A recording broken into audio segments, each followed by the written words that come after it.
winning strategies. It's part of a special mentoring program here at Bethune-Cookman University. What these students are learning that will help them in their future.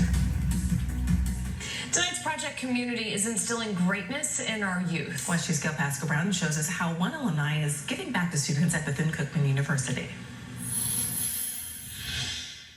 You're all wearing a crown, and every now and then it may lean. Enter to learn, depart to serve. That's Bethune-Cookman University's motto, and it's also what Dr. Stephanie Pasley-Henry has strived to do. But you never let it fall. And Dr. Henry is Associate Dean of Student Affairs and Director of Student Leadership and Engagement at BCU. She mentors young people, including members of the BCU Royal Court and the university's branch of the National Council of Negro Women. although they're not all on the Royal Court, they each wear a crown.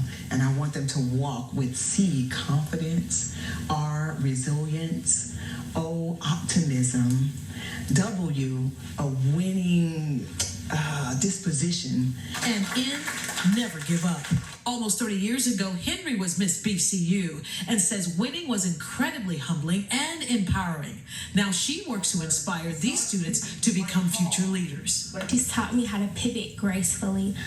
Throughout life, there are things that don't go your way. However, she's taught me that you don't give up and you don't give in. You continue to carry the race through thick and through thin.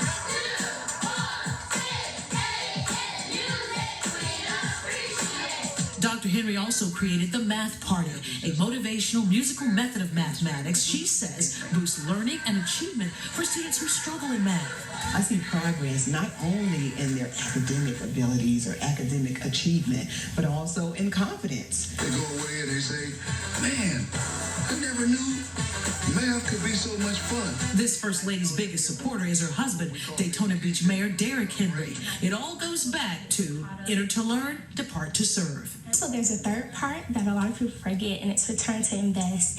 And I think that's the most vital part because there are so many people behind us and we have to lift as we climb. On the campus of Bethune-Cookman University, Gail Pascal-Brown, WESH 2 News.